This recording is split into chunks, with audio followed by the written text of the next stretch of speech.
Well, good morning, everybody. I'm gonna go ahead and start this thing maybe a tad minute early. Maybe we can get out a little bit early today. I'd like to call the meeting to order. This is the Board of Elections registration monthly meeting for December the 5th, 2023. Andy Thomas is present. Paula Scott present. Ernestine Thomas Clark present. Bobby Tanner present. Matthew McCullough present. Got everybody accounted for. That's a good sign. So, Miss Ernestine, would you do the opening prayer for us? Certainly. Let us pray. Heavenly Father, we gather here today as a board entrusted with the important task of ensuring fair and democratic elections. We come before you seeking your guidance, wisdom, and blessings as we embark on this crucial endeavor. Grant us the ability, Lord, to approach our responsibilities with open hearts and open minds, always mindful of the significance of our decisions. Help us, Lord, to uphold the principles of transparency, equality, and integrity so that every voice is heard. Oh, Father, may we be guided by fairness and impartiality, setting aside personal bias and working together harmoniously for the greater good. Bless each member of this board with discernment, empathy, and the clarity to make sound judgment. In this meeting, let our discussions be constructive, our debates be respectful, and our decisions be just. May our collective efforts contribute to a society where democracy strives and the will of the people prevails. I ask these blessings in your Son, Jesus' name we pray. Amen. Amen. Amen. Amen. If you will, let's stand for the Pledge of Allegiance.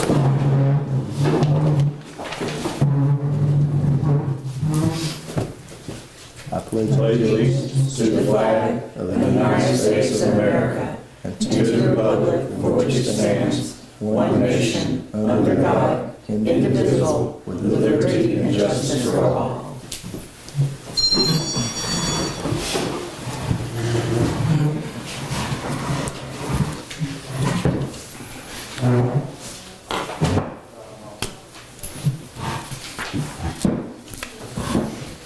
If everybody will take a minute, look over the agenda, and we'll take a motion to approve the agenda.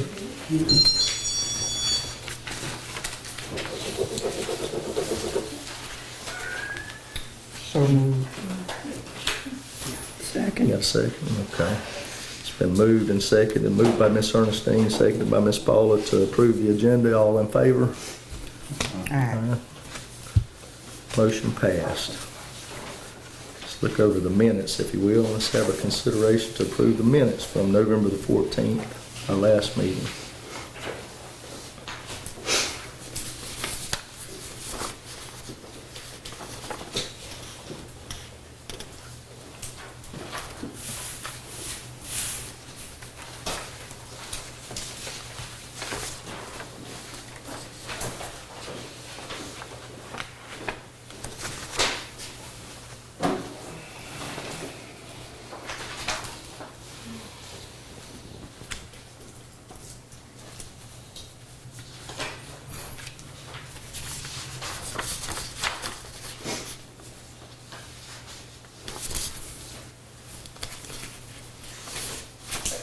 Now I'll make a motion to approve the minutes. Do we get a second on the minutes? Aye. Okay, it's been motioned by Matthew, seconded by Miss Ernestine to approve the minutes. All in favor? Aye. The motion has passed to approve the minutes.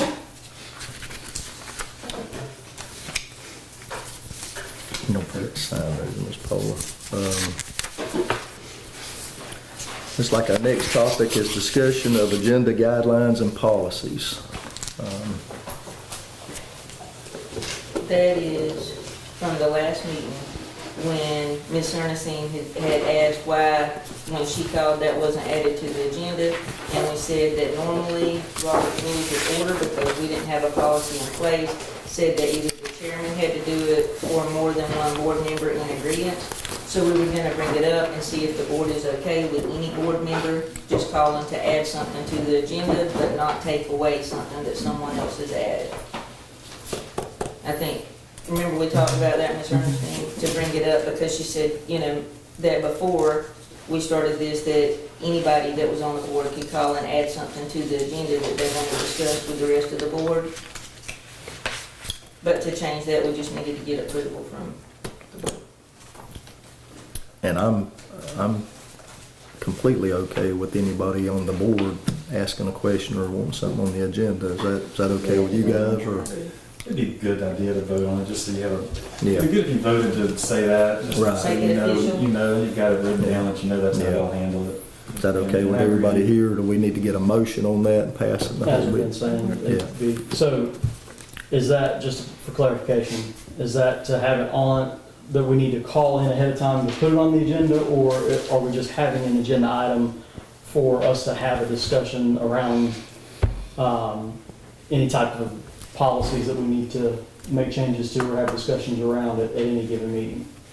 So the preferred approach is to give the public advance notice of whatever's going to be talked about at a meeting. And so you do that by setting an agenda in advance of the meeting. And so I think the general concept would be that the agenda is prepared, and then board members, if this would pass, then an individual board member could call Christie or Andy and say, hey, I'd like to add such and such to the agenda.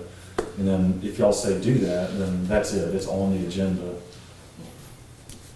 Does that answer your question? It's just to avoid having that same confusion that And we you're had. talking about the public being able to view it. Do we have to have the agenda out so many days prior, or does it have to be So it publicly? has to be posted the day before. The day like the day before. before the Okay. meeting.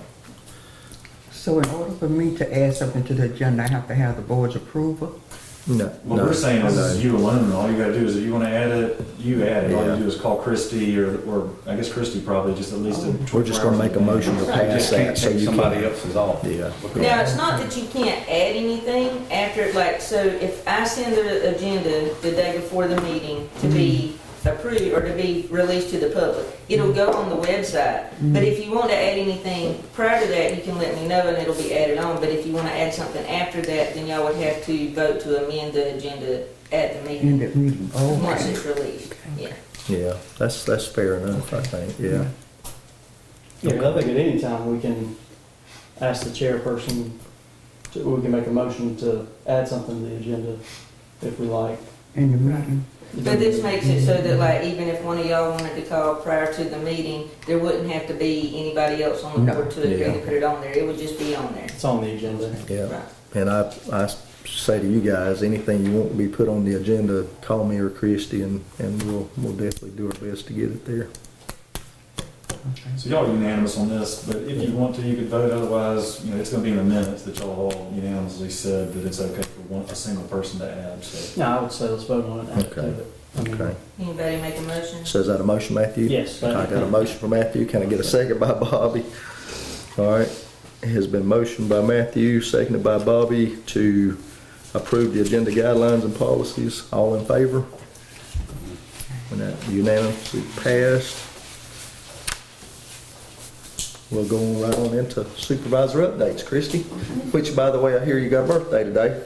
Happy birthday. I think we need to sing happy birthday. I agree with that. Robert Preston probably has the best voice in the house. Come on, Robert. Happy birthday To you. We'll make her read. Happy birthday to you. Happy birthday, dear Christie. Happy birthday to you.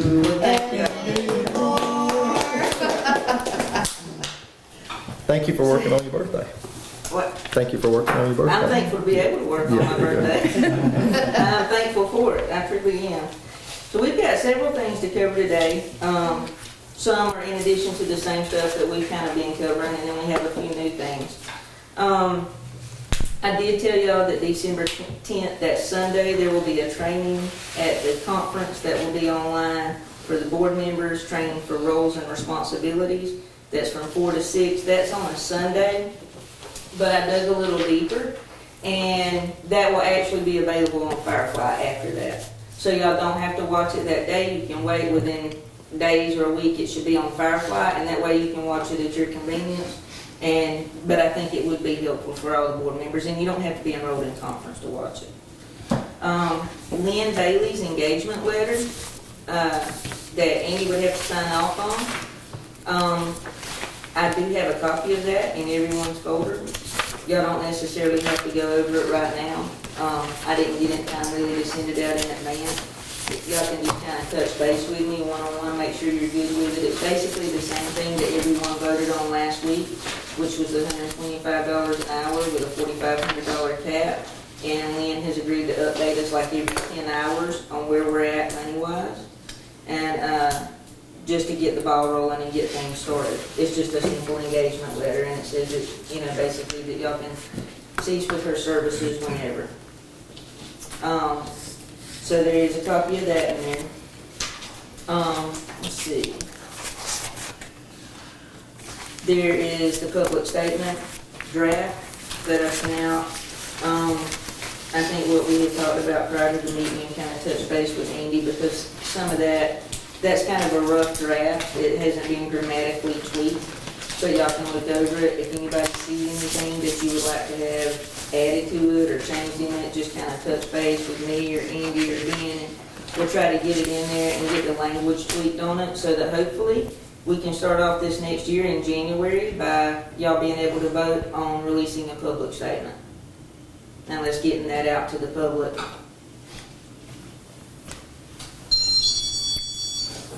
Does anybody have any other thoughts on that? Or anything, would you like to see anything done differently as far as that? Yeah, it looked good to me. But we can always go back and discuss that later on too, Okay. so. So I followed up with the Secretary of State's office on some of the issues that we were having during this last election. I actually spoke with Blake Evans, which is Brad Raffensperger's, right hand, and he handles a lot of stuff. So I talked with him, and we have communicated, and he's wanting us to present some of that information, send it forward to the state election board, and let them decide whether or not they feel like there should be an investigation open or whatever, but he feels like some of the things going on, we do need to make them aware of. So we'll make them aware of what's going on as far as the ballot that the voter refused to surrender, as far as the swapping out between, like, poll watcher, take off the badge and assist the voter, and he's saying there's not necessarily, you don't really know where the state election board would have to address that. But he does feel like it could be confusing for poll workers and that type thing, and he wants us to know how to manage it moving forward. So anyway, I have had a conversation with them, and he wants to have a conversation with the state election board and kind of see where we are, and if they choose to open an investigation and come down here and see, if they approve of what's going on or where we're at with it, they'll let us know.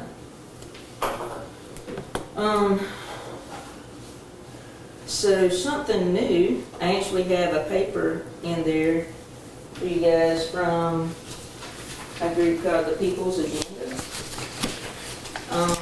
This is just a basic, tells a little bit about their group.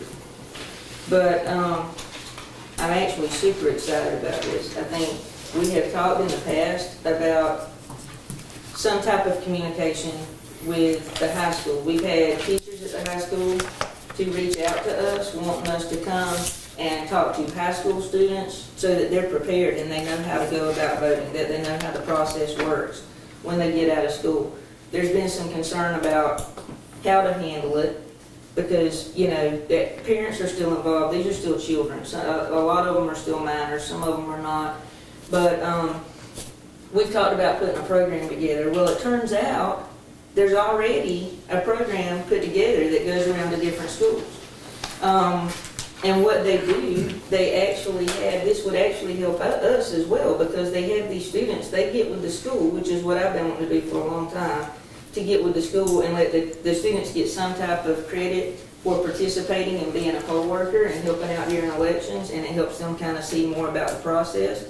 Well, what they do is they get a group, they teach all the students, and then they get students who want to be involved and let them get involved in the poll worker process and their poll workers, and maybe they get some type of credit. They actually write letters showing their participation to colleges to help them, showing you know, support to their community and their community service work, and they send that to colleges. Well, it actually moves up to where they can do these same things, helping get kids in college registered, and they get credit that way too.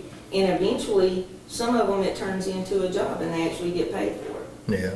So, but it's a process. But they have the program, the lady that is handling it in this area is actually out of Albany, and she wants to come. They have a presentation that she would like to come and show you guys and kind of show you how they work and how they handle things and what they do, and try to work hand in hand and partner with us to get with the high school.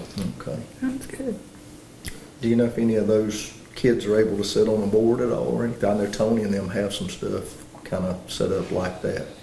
You know, I don't know if they have something like that. I've thought about maybe us in getting in. I may try to put something together to present to y'all this coming year, Yeah. to have something like that. Maybe they could have You know, to have a young people's Yeah. like mock board, Yeah.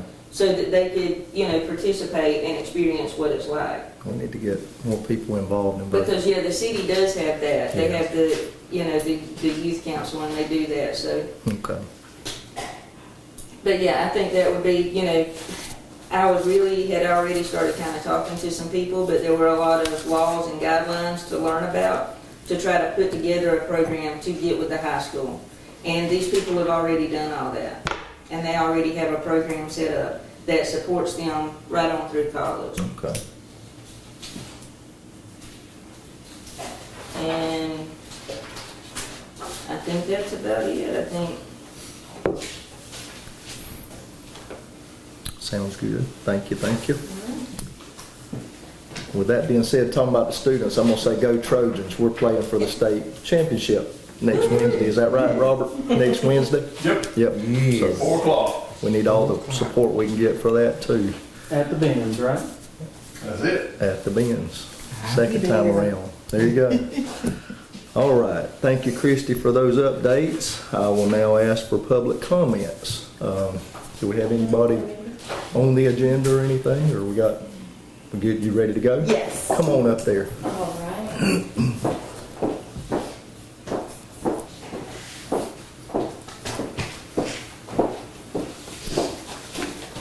I wanted to ask just a couple of things before I read a statement from Miss Olivia, who is away on city business today.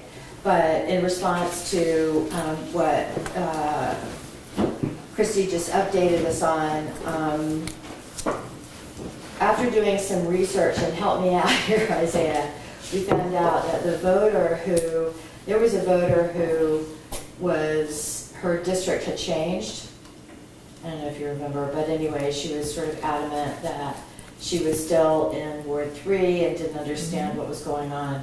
Well, when we took a look at the map, the way that it was drawn was literally, she is now her residence is out of the district, but the residences on either side of her are still in the district.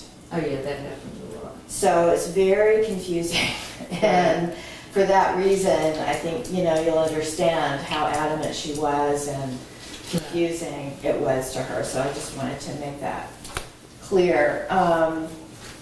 And also, in terms of Ms. Bailey's engagement letter and what her roles and responsibilities are, is that something that can be shared with the public?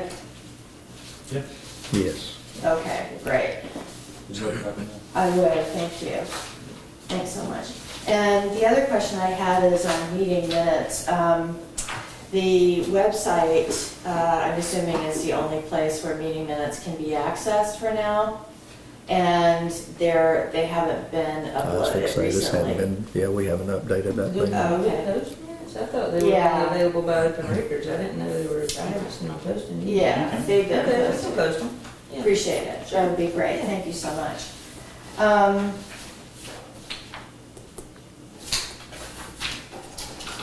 Great. Are they still working on the website, Christy, or are they?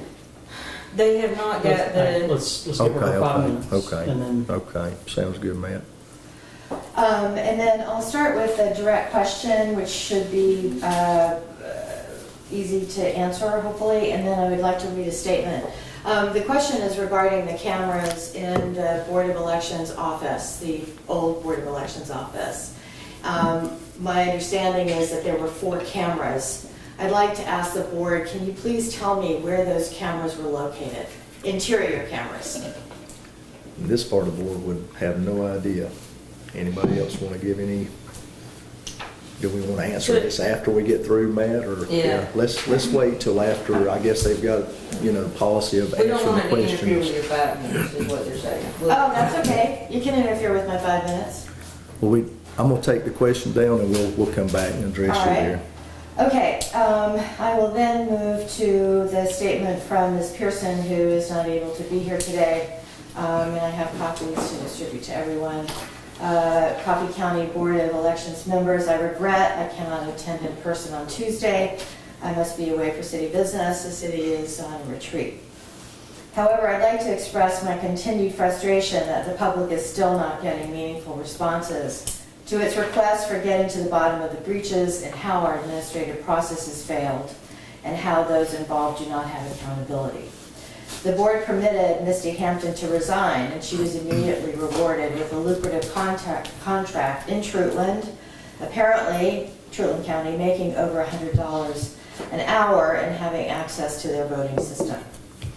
Eric Cheney faces no consequences for his help in planning and executing the breach. The board pretended that he was just living in the wrong district. Other local citizens involved in the breaches have faced no consequences. The board has done nothing to refer them to local, state, or federal law enforcement. It's not enough to merely say they're not here anymore. Citizens want accountability, not excuse-making. If you read the 2 recent reports by Lawfare on the GBI investigation, you will see that it was shallow and incomplete. Here are the links. And here is the link to the court document and the action against the board that Lawfare published that gives yet more details we voters did not know about. Yet this board told us to be patient and wait on the GBI investigation, that no other investigation was needed. The Lawfare report proves what we knew all along. The coffee breaches were not taken seriously. The board does not tell the GBI all they knew, that the board did not tell the GBI all they knew, and their interviews and Mr. Wendell Stone refused to even interview with the GBI. Now is the time to call in the Department of Justice, and it is this board's duty to do so. In the court document, it even reports that Misty was permitted to delete files on the office computer on the day she was fired, after being told that she would be fired. How can this be acceptable to the board? Why is this information just now surfacing when the board could have learned this long ago? You told us that Misty's emails had been lost, but the GBI had no trouble finding them. The court documents say that finding Misty's emails on the computer took no special skills and that they were easy to find. How did you try to recover these emails? How did you inquire about the efforts to find these emails? What have you done since the emails were disclosed in early October to find out why the county and its IT vendor did not disclose these easy-to-find emails? Why isn't this board demanding accountability for such an egregious non-disclosure? Based on court documents, it looks like the board withheld important records when it was responding to the subpoenas last year. Why are we having to hear the facts from Lawfare, Washington Post, CNN, rather than the board, who is supposed to be representing coffee voters? Ms. Scott asked at the last meeting what the public wants. Our requests have been consistent for months, but the board continues to offer only words, not action. We want you to formally request a federal investigation. We want you to quit hiding the facts and publish all breach-related documents online. We want you to correct the minutes of past meetings that were erroneous and incomplete. Sincerely, Olivia Pearson, Douglas City Commissioner. Can we get a copy of that? Yeah, if you don't mind? absolutely. Thank you, thank you. I was trying to write them all down, but I'd rather have her copy. Thank you. Sure.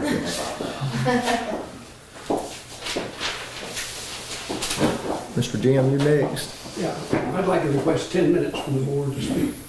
Do we have any new information? You got, I mean, that's the main thing. Some of the things deal with what Mr. Perkins raised last meeting, and I didn't have an opportunity to respond to.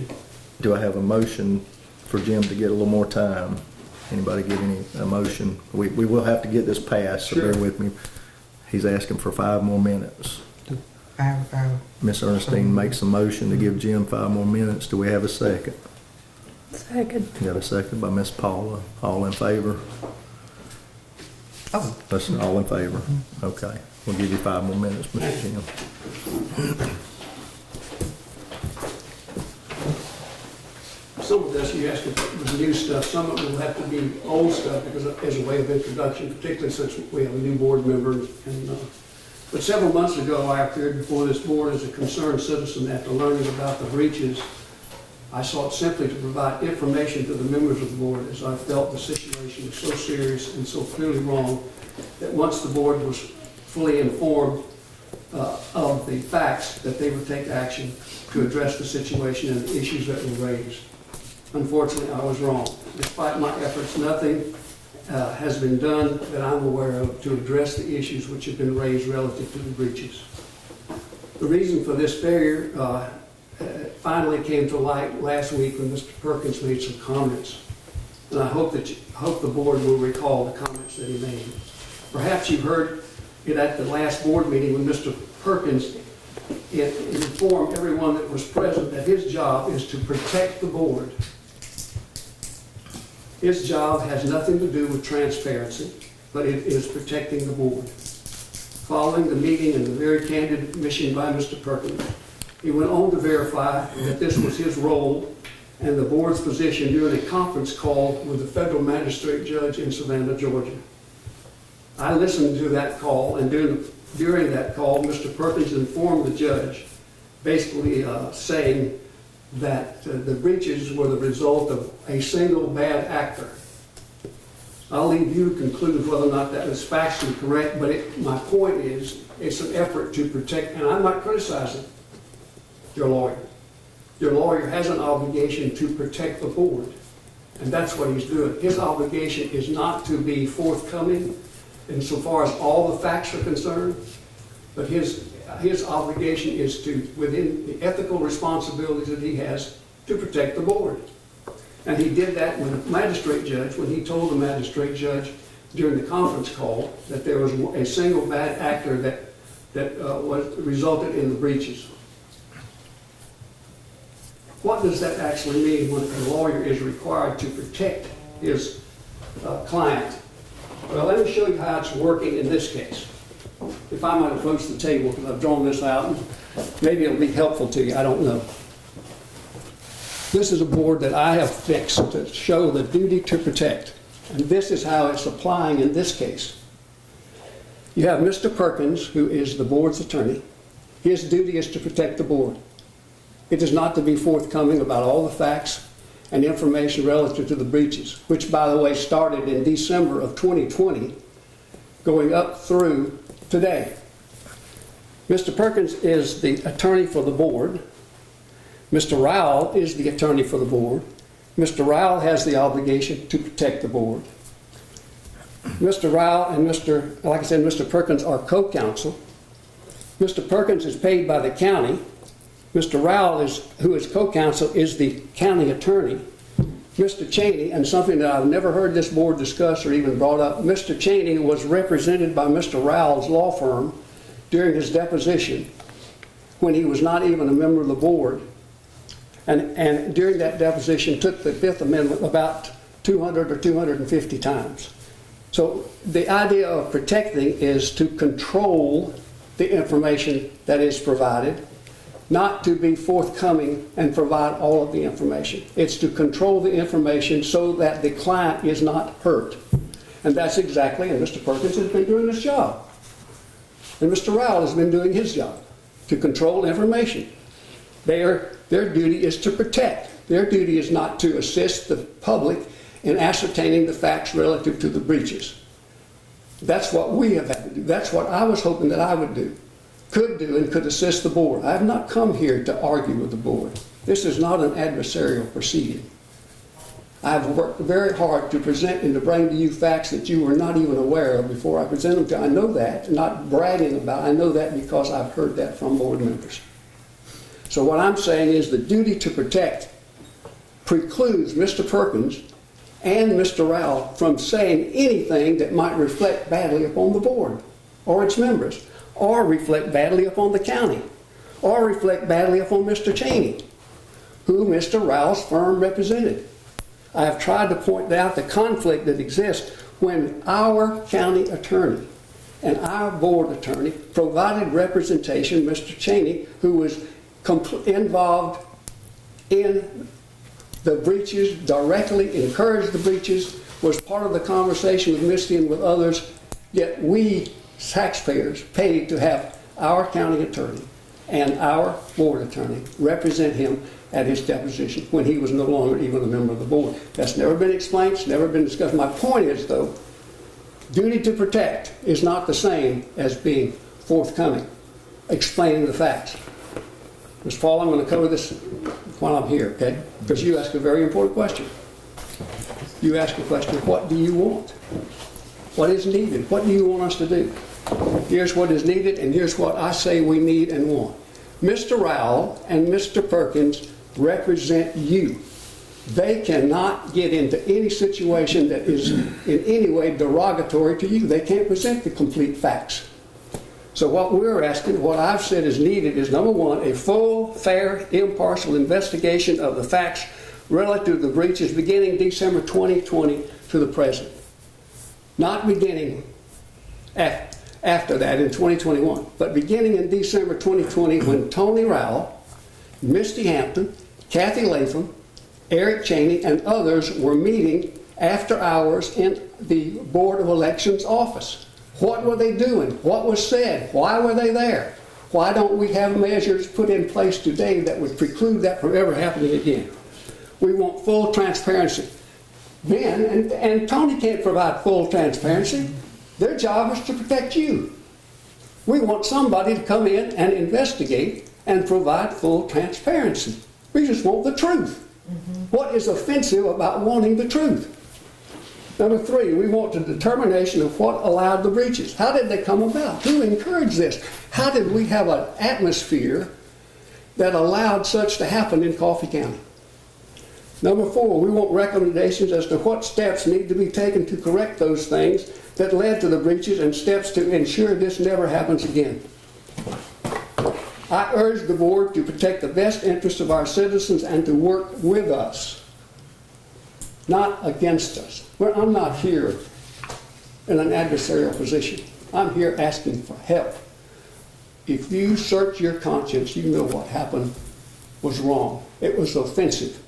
And there's never been a transparent revelation of the complete facts, and there's not going to be until somebody independent of this board, independent of the county commissioners,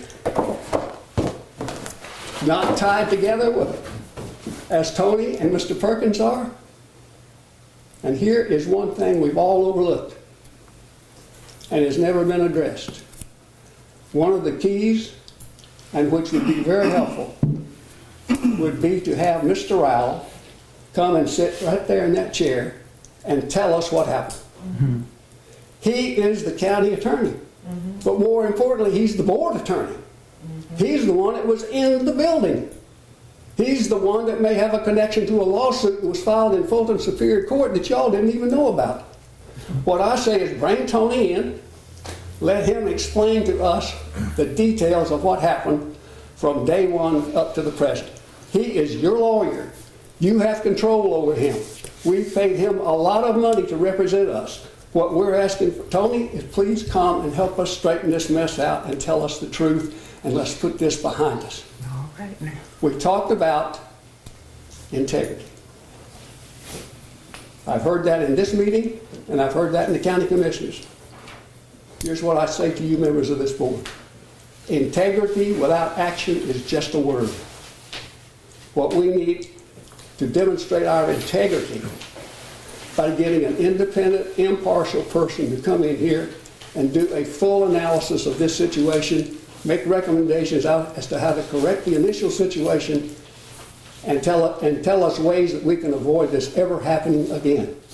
I heard the mention a while ago of a public statement. I don't know how you make a public statement when the facts are controlled by your lawyer. The facts are controlled by Mr. Rao. How do you make a public statement when you don't know the facts and they've never been agreed to, unless you slant that public statement so as to protect your client, which is exactly what happened in the public statement, if you remember, that Wendell read and none of you approved. I hope you remember that public statement. I do appreciate the opportunity to speak to you. It gets harder as you go. I hope you will do what's right. We know what's right. Everybody sitting at this table and in this room knows what's right. And I ask you to do it, to get our county back on track, to put this mess behind us, and let's go forward. Thank you for allowing me to speak to you. I know I probably exceeded my time. I hope I made it clear, Ms. Paula, what I feel is needed to be done. You cannot get over this hump without somebody who is fair and impartial and knowledgeable coming in and doing the work and making the recommendations. Thank you so much. Thank you, Jim. All right, let's see.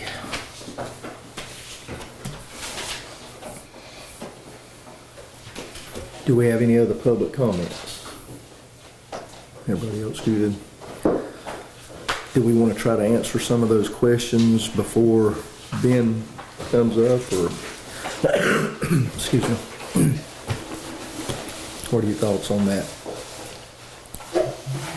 I have something to say, but I was going to do mine during the questions and comments by the board. Okay. Well, we'll wait till then and maybe answer some of the questions then. Ben, would you come on up?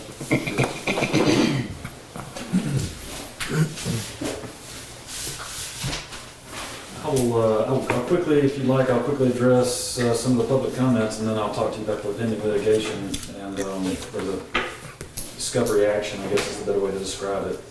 Okay, so I think a little clarity on the role of an attorney would be needed.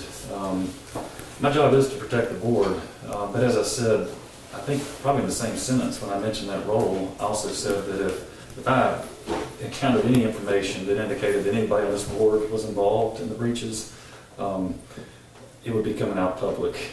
And similarly, if I ever became aware of any criminal activity engaged in by anybody on the board, I can't protect that information because I'm not allowed to. My duty is the opposite. So I just want to make that very clear as far as my role on the board. I have not covered a single thing, and frankly, if I came across any information whatsoever that indicated that any information that has been made public, that has not been made public, excuse me, let me say that again. If I came across any information that's not public related to the breaches, I'm going to make it public. That's just my job as I view it. So I hope that's clear to you guys. If you don't understand that, please contact me and let me know, and I'll help clear that up. I also think it's my ethical duty to disclose that type of information, and so I feel like I'm bound not just by my contract with this board, but also with my professional duties as a lawyer in the state of Georgia and Florida. There was also the comment made that nothing has been done, and I feel like this board kind of gets beat over the head with that comment. The board hasn't done anything, and I think this board actually needs a pat on the back for all the actions that it has engaged in. You have a new window right here in the Jim's room. You've just engaged a third-party elections consultant to help you. You've got Christy Nipper taking, I don't know if it's double the amount of required training, but I know it's more than the required. Is it double the amount of required training? Yeah, as far as we're doing regional training with two different regions, ours and our neighboring region. I mean, she's getting to the point where she's going to write the book, you know, and so these are all actions. Now, I've got to give Christy credit. This board didn't tell her to take double the training, but she's taking double the training. There's obviously a greatly increased amount of communication from this board, and some of that you've seen after the new chairman came into place. I think this board also functions very well as a group. You know, there's not everybody who agrees with each other, but everybody feels free, I think, to express their opinions. That's important too. So I think you've also seen just improvement on the board as a whole in its functionality. Also, your systems have already been inspected by CES and Homeland Security. You have increased communications with the Secretary of State. You've also expressed a commitment to transparency with the public. And so there are actions this board has taken, and I think it's concerning to say that nothing has been done to ensure these events don't happen again, because I think a lot has been done to prevent these actions from happening again. You do have a situation where you've got a really critical link to your election systems, and that is your election supervisor, but that's the way it is. You've got to have somebody in charge, and but if there's a vulnerability that I don't know how you address, that's the one. It's your election supervisor. But what you have done is you've got somebody who is doing a really good job at it and has taken the necessary training and then some to provide assurance against that. I think also I've seen this board has a great deal of interactions with Christie to be sure of that.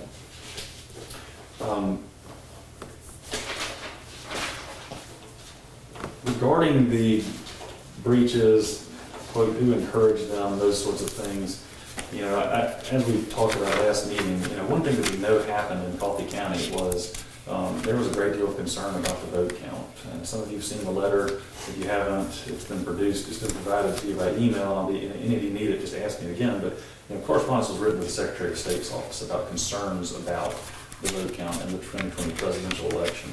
And in fact, I believe a YouTube video, was produced by, I believe, Ms. Hampton, but it was certainly heard about the YouTube video where she shows, these issues that she thought were vulnerabilities.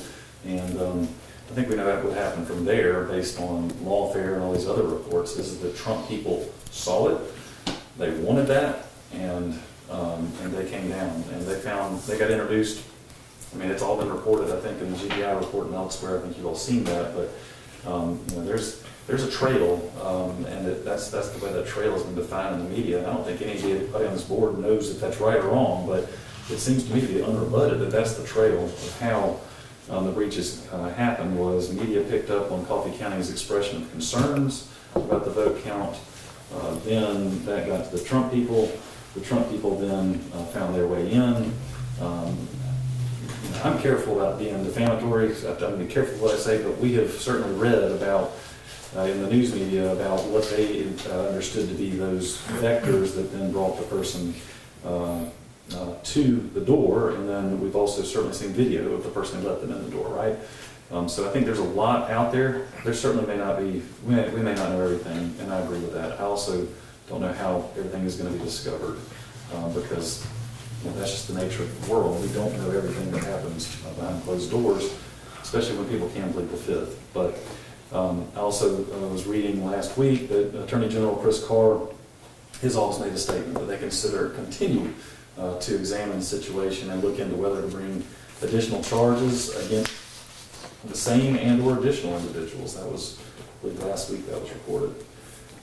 There was also a comment made that I won't let this board make comments that reflect poorly on this board, and just would remind you guys that in fact I've actually provided 2 separate draft statements to this board, neither of which reflect well on the past of this board. I mean, that's just the way it is, and so I think this board's actively looking at whether to release a statement that, my vision for such a statement is that it reflects positively on the future because of all the hard work you guys are doing, but it also acknowledges the sins of the past because, that's to me the responsible approach.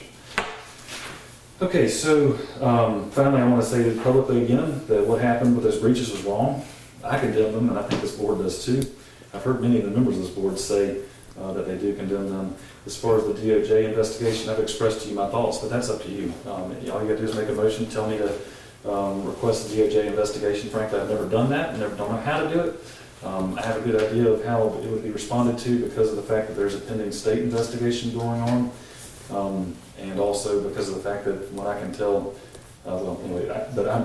you vote, I take action, and so that's what I would say there. But there obviously is an investigation ongoing as we speak. So now I will talk to you about the litigation, the discovery action that's in federal court right now. Unless any of you would like unless a majority of you would like to take that into executive session, which is not on the agenda. Okay, so we right now have had 3 or 4 status conferences with our judge regarding the motion to compel that was filed by Kerwin and Coalition for Good Governance. And we've worked through some issues. We've been,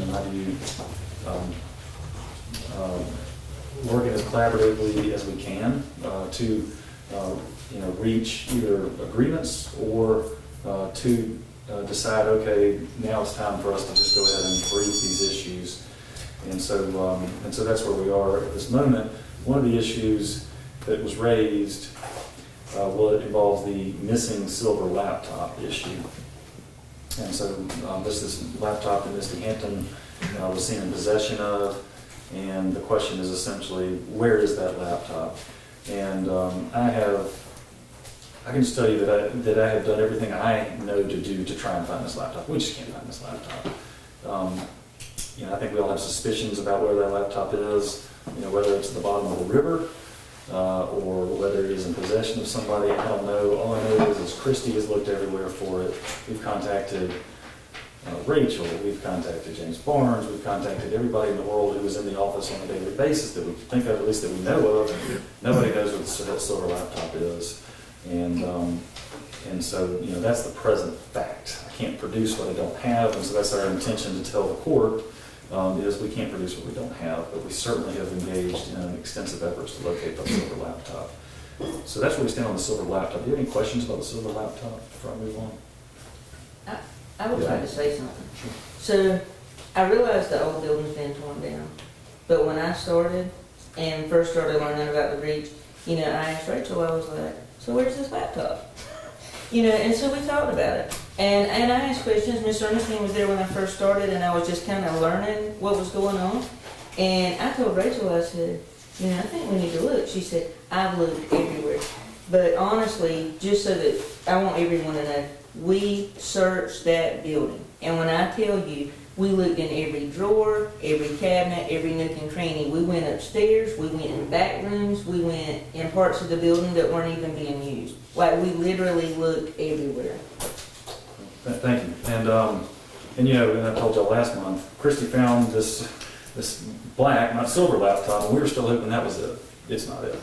And so that's just our reality. I also learned a little bit more information about the alleged import of the silver laptop, and so I'll just tell you about my technology. I have a laptop computer that is basically a clone of my desktop computer at my office, and Andy would certainly be able to correct me about that terminology, but you get the idea. Mm-hmm. So I can literally turn on my laptop computer, and it looks like and contains identical information to what's on my desktop computer. And so last month, when I was saying, I think I told you guys that I don't fully understand the import of the silver laptop, because my understanding was she was using a type of Microsoft Outlook that does the same thing I just described. It's basically, what's here is there. So I'm thinking, well, we got her desktop computer, what's the difference? And something that Coalition filed yesterday, they wrote that when Ms. Hampton left, she deleted files from that desktop computer, like within, I don't know, hours before or hours after her resignation, that she had some opportunity to delete something from the desktop computer. And so that's my current understanding, at least as to why the Coalition found so much import on the laptop, is that although it may contain, maybe, I don't know if it's a clone or not, but because it contained her county Outlook email, their thought, hope, suspicion, speculation, whatever it is that maybe there's something on that silver laptop that's not on that desktop computer that has been recovered. I don't know. I can tell you that if I delete something from my Outlook, Microsoft Outlook on my desktop computer, and then I turn on my laptop computer, that email's going to be gone from there too. That's the way mine works. I don't know. Yeah. But so that, if the interviewer wondering about the reason that such significance is being placed in the silver laptop, that may be it. Although I still think that the fact that the desktop computer has been found, has been searched, and has been turned over is a huge, huge step in the right direction. And that also goes to another question that I think Ms. Pearson asked in her statement about that same thing, was what efforts were engaged in to locate the files on the desktop computer? And the answer is, I've seen the emails. There were unequivocal emails telling the IT provider to preserve everything in Misty Hamptons. I mean, it's black and white. It is to a third-party IT contractor. And I know this email so well because Coalition stated to the judge that no efforts have been engaged in to preserve. And so it's like, well, here it is. Yes, there have been. There's a black and white, effort to trust a third party to preserve those records. And then that's the same thing about, Ms. Pearson asked the question, how did you attempt to locate Ms. Hampton's emails on the desktop computer? And that's the same answer. Is that the county relied on the third-party IT provider. And I certainly have read in the Coalition's document they filed yesterday where they said it took basically no effort to find those emails on that desktop computer. Now, I don't know if that's true or not, but I'll just take it at face value and say, okay, that's really unfortunate, but I don't think it reflects in any way upon this board or on Coffee County.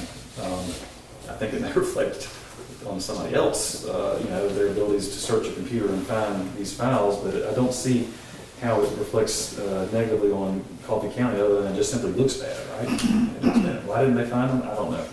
The positive to me is that they did find them. They weren't deleted. And so, for the conspiracy theorists out there, I think that's really important because the conspiracy theorists, I hope, would recognize that if they wanted those materials gone, they would have been made gone. And they weren't. They're still there. They're still found. If they were that easy to find, and they certainly was not a forensic investigation that had to, reconstruct those files or anything like that. They were apparently just on the computer. So, I think that's a positive thing that we can think about as far as these developments. And it's the same thing with the videos. I can't fully explain to you why the videos, it took so long to find them, but I do find a great deal of significance in the fact that the videos were found and were turned over. I think that reflects positively. Because once again, it's not that hard to delete something permanently. They weren't. They were located and then produced. So I think those are positive developments, and at least in one sense of the word, although, I fully recognize it doesn't look good. And I think I told y'all, as a layperson, before I became engaged to work here, I had a whole lot of questions about those things. So then the next thing, the issue was the motion to compel was focused on, the motion to compel also raised, for the briefing issue, the next briefing issue is related to requests for searches to be conducted. And so part of the searches that are related to Charles Dial and Hall Booth Smith. They're asking them to search their own files. And our intention is to note that Mr. Dial and Hall Booth Smith weren't served with subpoenas. Also, that the motion was not focused. They're not even involved. Something in the possession of Dial or Hall Booth Smith, and that also procedural issues were not met. So, in other words, our intention is to establish to the court there was no discovery violation. And so that's our plan currently for briefing, is to show there was no discovery violation. And that also relates to another point. It was asked, I think in Ms. Pearson's statement, it was this comment about the board withholding documents. And we've heard Coalition for Good Governance accuse this board of withholding documents, and the basis for that is they will note that a document was produced in response to an open records request that wasn't produced to Coalition for Good Governance. And so I wasn't involved in that process, right? I'm kind of a parachuter in at the end. But I can tell you as a lawyer that when you get a discovery request, it will say something like, produce all documents related to X. And so then you as the lawyer, especially when it involves electronic documents, tens of thousands of emails, but how do you find those? Well, you got to put in search terms to try and find these kind of things, because you can't physically read through, a million documents or whatever. And so that's the way you do it. You conduct search terms. And so sometimes what does happen is that you subjectively have found this piece of information, and then somebody sends an open records request that's really targeted. All correspondence between Wendell Stone and Emma Brown at Washington Post. So then we produce that in response to open records request, for example. And so I have seen instances noted by Coalition where something like what I just described happened. And you know, from everything I've seen, it appears to me to be human error. It doesn't seem to be been intentional in any way, but that gives you at least a flavor of the reason that I'm seeing, the reason that people are saying the board withheld documents. I haven't seen any intentionality. I've seen some instances where I think interpretation was, this is what this person's asking, and so here you go. And then this person's asking for something different, here you go. If I found an instance where I thought there was some intentionality between those kind of discrepancies, I would let you know. And frankly, since you hear from me, not in executive session, but publicly, you hear from me right from this podium, because I think that's the transparency that this board wants from me. So, I heard Larry, I'm not ignoring you. But before you, do you guys have any questions for me? And then I'll ask you if you'd like me to answer Larry's question. Bobby, Matt, anybody? Y'all got any questions? Now, to your point, that I was searching for a picture of a friend of mine sent me the other day, and I typed in his name the first time, and then I went and typed in another friend's name, and the second time I typed his name in with a lowercase, because I guess his name's got a lowercase c in my phone book, and I didn't realize it, and it brought up all his messages, and I never realized that his name's Cliff. I never realized I typed his name in with a lowercase c, so I kept searching for his stuff for days and couldn't find it, just because I kept typing in a capital C. Right. And it never brought it up in my search for his stuff. So just, I mean, something that random wouldn't bring it up. I mean, I was just looking for a picture he sent me of a motorcycle. So, yeah, not that it's relevant to our stuff. But, Right, well, but, yeah. human error happened. But Yeah, so anyhow. So, I will say in response to the video thing, I'm not sure why it took so long. I don't even know how long it took for them to be found, but I will say, so there's a way that like I can access video footage from the cameras that are in the office. And in the old office, we can pull it up, we can see in the early voting room and stuff, we can see in the office. But I'm thinking it's like past a certain date, we have to go through IT to get the video footage. Like if it's older, you know, I mean, we can't go back 30 days, like from right here. And we have to go through them and get them to pull. I think in general, if I understood correctly, and just purely just my understanding was that there was an audit of time records, whether or not one or more staff members were clocking in and saying they were working a shift they weren't working. So videos were basically saved from being overwritten. They were looked at for that purpose. Then that was it. And so then nobody thinks anything more of it until months later or longer, the breach thing comes up, and by that point, everybody thinks, well, those videos are long gone, not realizing that we've done this time audit. I think that's what happened. Yeah, I mean, this isn't old school. We don't have a lot of like CD I drives. understand what you're saying. I'm just telling you what I understand. I'm not a mouthpiece here. All I'm just saying, this is all I'm understanding, so. But it does make sense. A couple of things. One is, it's not a breach thing. It is, I'm responding to what you've just said. This isn't just a breach thing. This is a serious crime that was committed here. The other, just in response to videos and all the reasons why it took so long, it was a concerted effort by attorneys to source videos and to source information. So I just want to make that clear. It is the unwillingness to respond openly and to disclose what needed to be disclosed at the time, forcing the public and on behalf of all voters in Georgia to get to the truth. And we can respectfully disagree on that, so that's fine. I want to. I'm just facts, facts. I'm not an attorney, but I see exactly what you're saying, and we're trying our best to get some answers to some. Thank because you, Andy. to me, it shouldn't have taken so long. Thank you. And that's just my opinion. Andy, And I Thank think you. that's what's Appreciate caused that. us to have this problem. Now, Absolutely. let's let him finish real I quick. have one question. Ben, you. I don't want this to go on. Y'all don't feel well today, so I Are you done apologize. with your? I am, unless you'd like me to respond to anything. Okay, so if Andy's done, let's move on Okay. to our questions and comments. I think. Are you okay with that, I or do think you wanna hear it? Larry had a question for you, so let's let. Yes, sir. Okay, so what I wanted to say is that I know one of the reasons why Misty deleted the stuff on, some of the stuff on the computer, and I know for a fact that she had a computer, because I say it a lot, and the board know, well, some of you guys know, that I was there at the office a lot. Yep. Because me and Misty was friends. And she used that computer for a lot of personal reasons. She used it for a lot of her daughter's business, because her daughter participated in a lot of pageants. You know, she had a very beautiful daughter. Her daughter she competed in a lot of different shows, and I seen it. So she did a lot of, different things, for her daughter with her pageant. I seen it. She showed it to me. Her ex-husband was an avid hunter. He gave me a deer for free, a whole deer. I went to his house. She showed me pictures of the deer that he used to kill. She showed me pictures.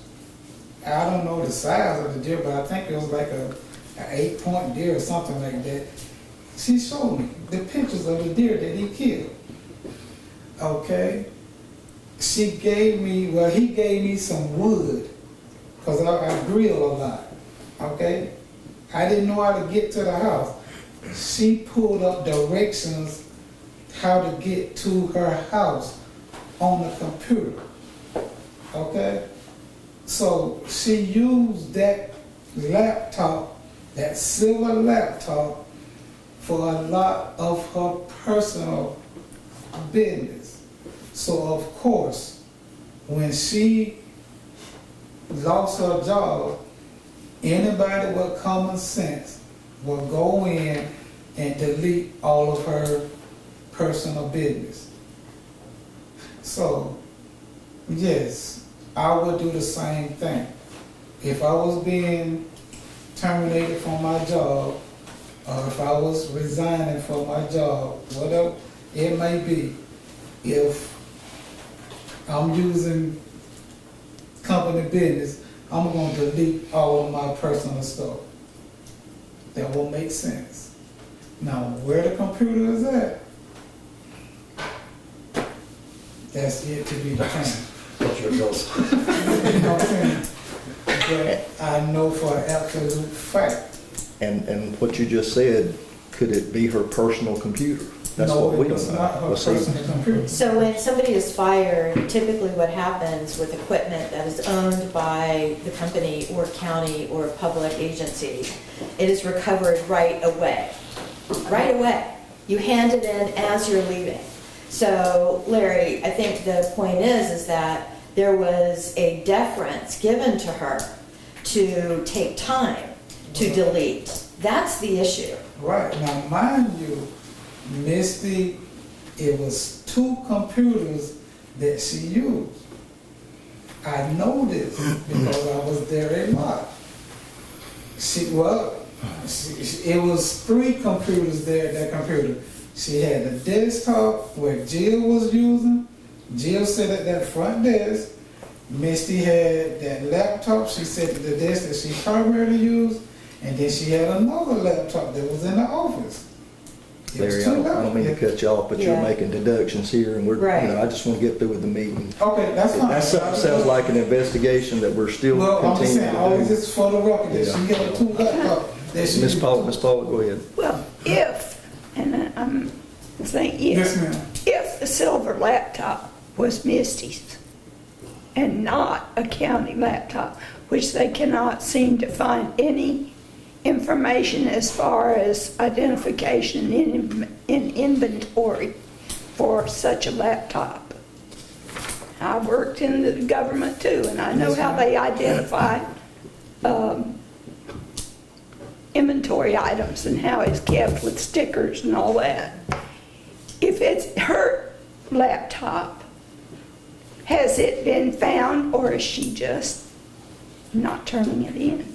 I mean, this is it. If it's not ours, And if Ben it's has not asked the me- government. Christie has not found it here after. Right, since it's not To my ours. knowledge, the county has no record of inventory of another laptop that was Right. issued. But Ben, there is, you there asked that is, question of it's her attorney, reasonable right? to assume Right. that she used that laptop for business, quote, A personal laptop. potential, I don't know, personal or not.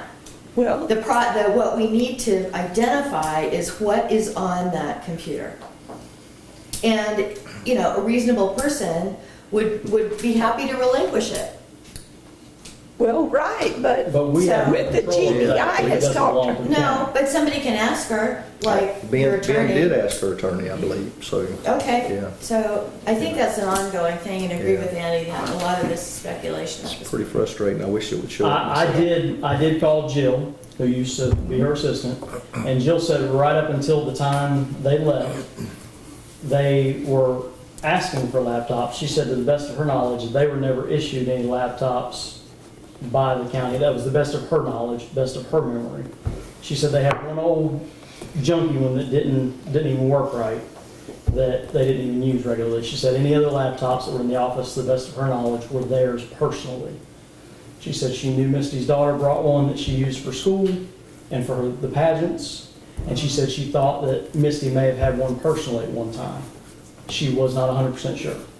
So, There are a lot of issues. there's a lot of what ifs there. Yeah, But that a lot of was what what ifs. Jill told me her personal recollection was. Okay. My personal knowledge of a laptop. Mr. used to use a laptop at every election that we had at the, I remember one election we had at the gym.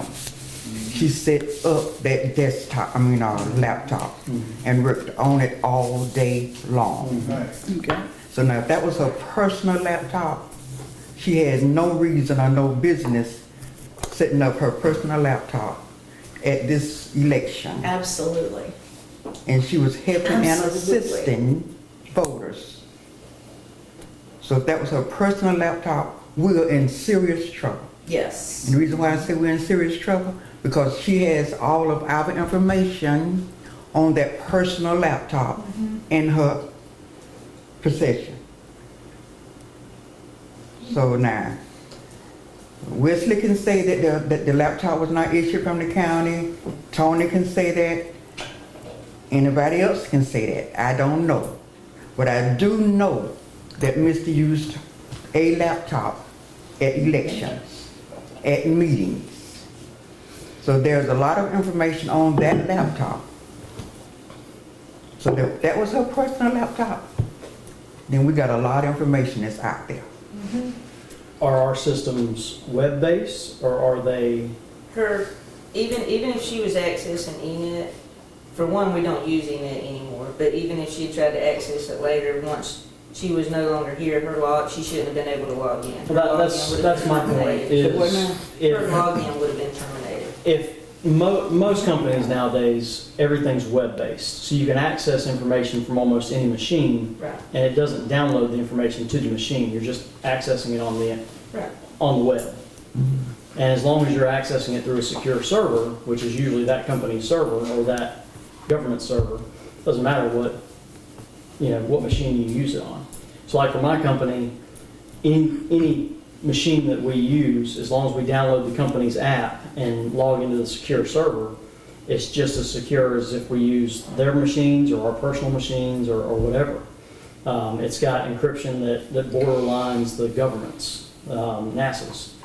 So it doesn't matter, I can use my personal cell phone, I can buy a cell phone for work, as long as I download their encryption software and use it, at the minute, like she said, the minute that I leave our company and they sever my employment, it shuts it down. Doesn't matter how many machines I've got it downloaded on.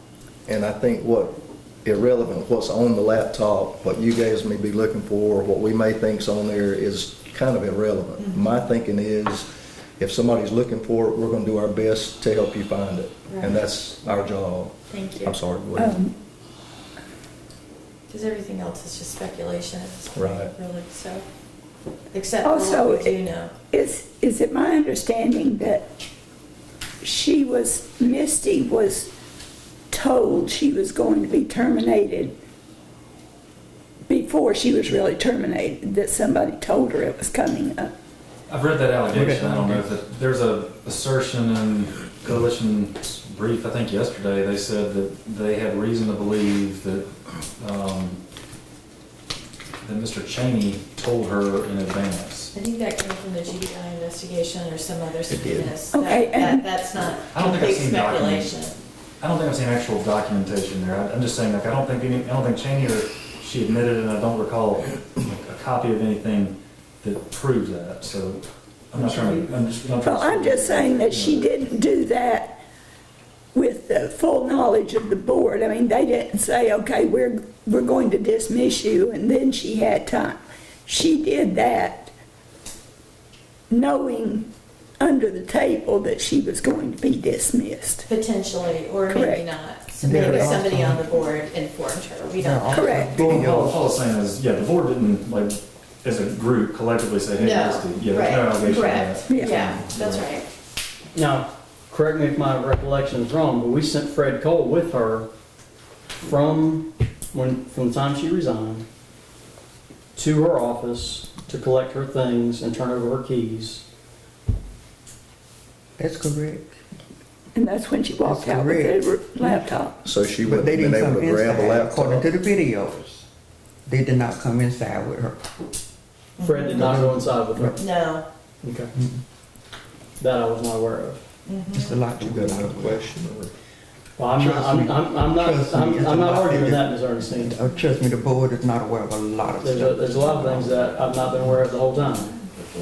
Same here. And the Ron, GBI agent told me that was in my favor.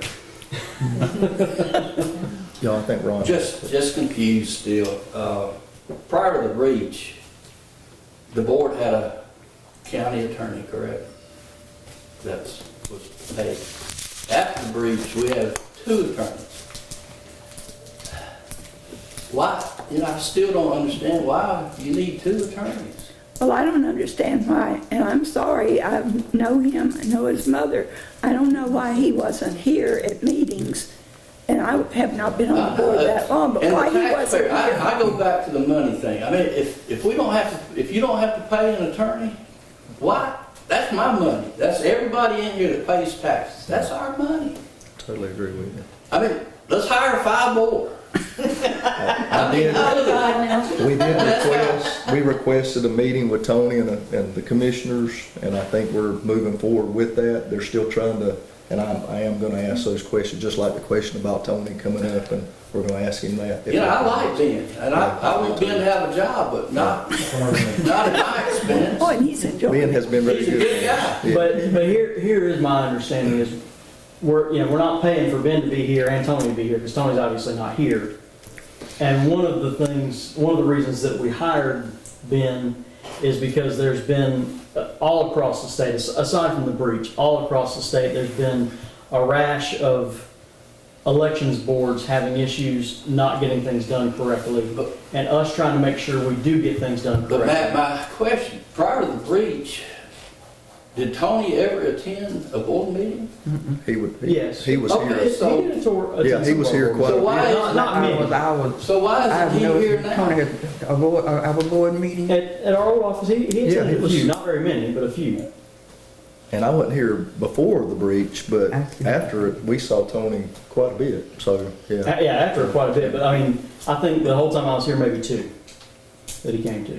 Well, I've never seen him. Well, was my question. Yeah, prior to the breach, I would have think felt maybe more he came to comfortable if 2. he would have came forward But and. Andy, can you find out for the taxpayers how much we're paying? Oh, I think we've already seen some of that. It's quite a bit, yeah. Yeah, That's unfortunate. which bothers me too.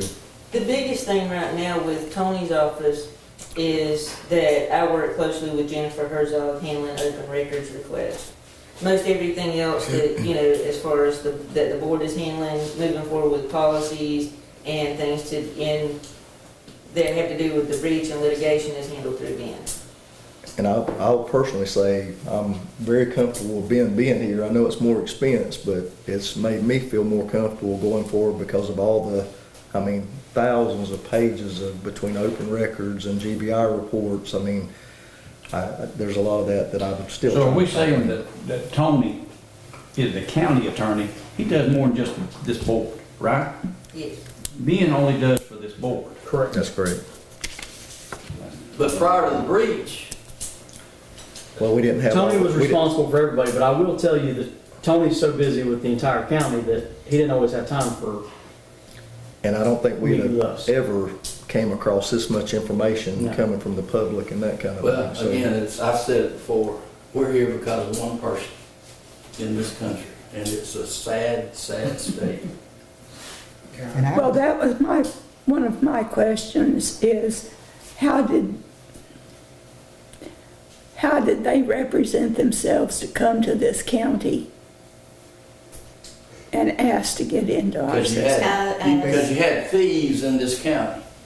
If we had, in a kind of a simple, if we all had our money in one bank in Coffee County, and somebody inside that bank allowed somebody to come in and steal, we would do whatever it took to find out who those people were. Yep. And the people that allowed that are thieves. And it's like, I think Matt or somebody said that, or maybe Ben, there's other people in this county that need to be indicted. Now, 100%. And if it comes down to a civil lawsuit, then maybe that's what we need.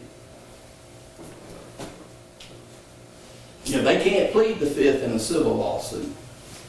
That definitely, we need to get independent. Because if you were in that building on that day and you shouldn't have been there, number one, you shouldn't have allowed anybody to come in. But if you were there in that building, you are part of the problem. And Yes. he's bright and he ain't been choice. So it's very unfortunate. Y'all, have we got anything else? And I do appreciate you guys coming and keeping the information flowing. I know we're trying our best to get to because that is our job, to all work together to figure everything out. And I will say, on my part, I'm having to catch up. I know Bobby probably is. I'm surprised Bobby's here. We're having to catch up on It takes stuff. prayer. Ms. Scott, what's sad too is that there's still people in Coffee County that aren't even aware that a breach took Yeah. place. Yep, that's true. I wouldn't know if they were here. Maybe we need to the board put out information. Well, it's- There's Yeah. Douglas now, put it out there that this is what happened. Well, it's like I said, the paper's never here. Yeah, That's did true. Douglas I've now never report it? seen Douglas Enterprise put anything in the paper Yeah. about the breach. What But is that's that? why we're working on the public statement. That's We're the working purpose on a behind the public statement to publish We in the appreciate paper, it I if guess. Douglas Now or the local media would report. Yeah, once it's complete and finalized, we plan to release it though. No, but I mean before, since the breaches started. But it's like There's Mr. been Hudson said. selective reporting. Mr. Hudson says until we all address that there's a problem and get that information out to the public, then we're not going to get past this. But some of the stuff that Mr. Hudson is asking for is beyond the scope of this board. Our job as a board is to hold fair elections. We're not an investigative body. We're not given the power to do investigations. So who has the power within the What county? about the district attorney, local district attorney? Why has there not been any other local investigation at all? Ben, is there anything we can do as a board to go up another Resolution level? can be passed by the board. Is there anything we can do to ask anybody else? Is there anything else we can do as a board to go up another level from the GBI or to inquire? Is there anything we can do? That's not a, yeah. I know it, but that's what You could, I mean, you could ask, you could make a motion to ask anybody. Well, we've had mentioned the DOJ, we've had mentioned the FBI. I mean, let's just face it, like the DOJ is well aware, right? Like, But is that not something the public could do themselves also? I That's mean, different does from an it- investigation. Does it have to come from the board? I mean, Sort of, but so, no, it doesn't have to come from the board, of course not. And that's a great point, right? So, I mean, let's think about this. So, the nation is well aware of what happened in Coffee County. I mean, we get open records requests every 2 days from a guy in Oregon State, just an example. So the Department of Justice, I guarantee you, is fully aware of what's going on. And, a lot of times what happens, we've seen this in the past, I'm trying to think of those. Ahmaud Arbery down in Brunswick. Okay, so that was a good example of, there was a state and a federal prosecution that went on, right? And so a lot of people didn't realize the feds were even out there until the state prosecution concluded. And as soon as the state prosecution concluded, then the federal hate crimes prosecution began. I think I've got that right there. You get the point. It was definitely, first it was Judge Walmsley in Superior Court dealing with the McMichael et al. And then once that got done, it was Judge Wood in federal court dealing with McMichael et al. And Ahmaud Arbery. And I'm bring that up because we've got a pending active and state court indictment going on right now in Fulton County, right? So do I think the DOJ is aware? Absolutely. If the DOJ is intending to do anything, would they be out saying that in public right now? Heck no.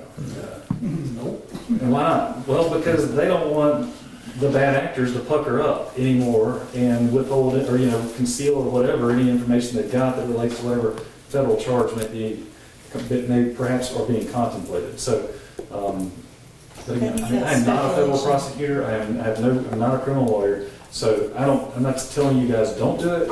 I'm just telling you that's my general thought. If I was serving on this board, I'd be thinking they're well aware of this incident. What about, let me ask this question. If GBI is checking into this and doing all that they're doing, they're not gonna let us know what they're doing. the GBI is complete with their investigation. The GBI did make requests to They the say board. they I think reading that And they stopped. full, Ms. Grant, you've got to let the board talk, please. And the information that GBI has used came from CGG. I hadn't seen anything or read anything that the GBI has done on their own. And now they said it stopped, it ended the investigation. That's because they have no more information, or they have not, they did it ongoing after they received the information from CGG. There was an article last week that indicated GBI has something ongoing, and that was what prompted Attorney General to make that comment, that he was, still actively looking at whether to make additional.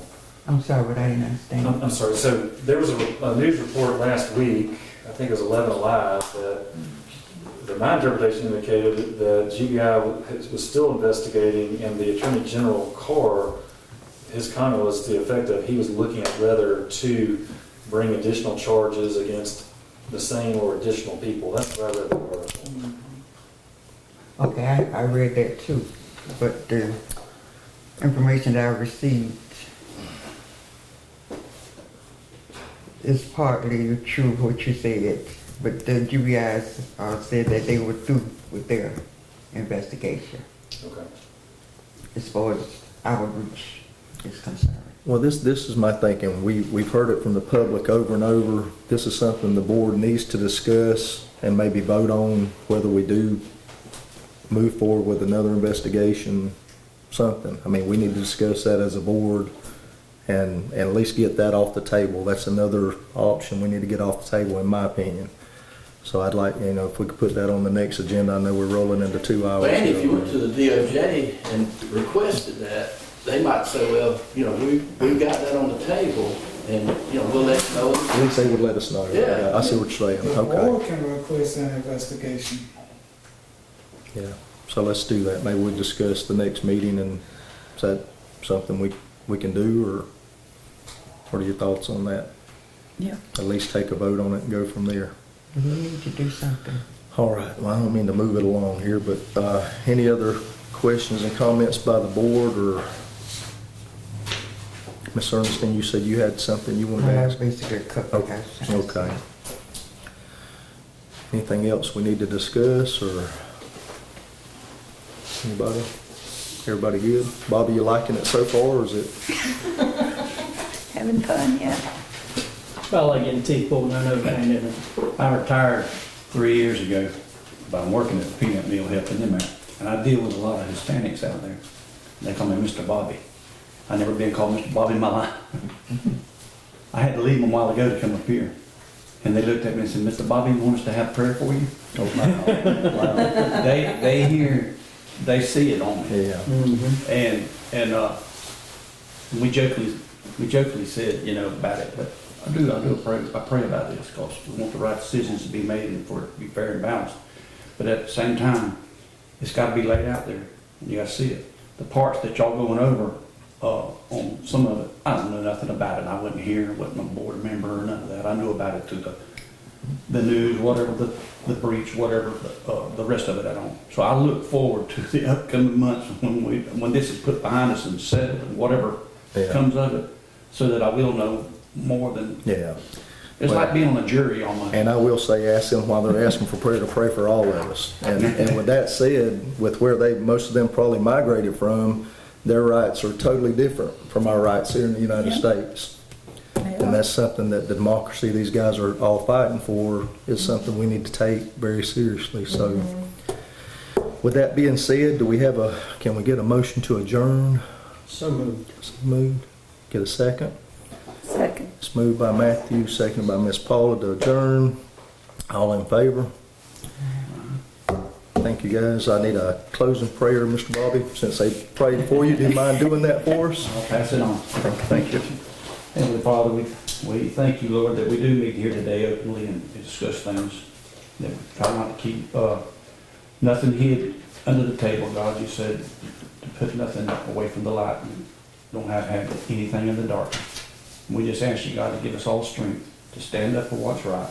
And we just praise your holy name in Jesus' name. Amen. Amen. Amen. You guys all have a Merry Christmas. Thank you. Thank you for your input.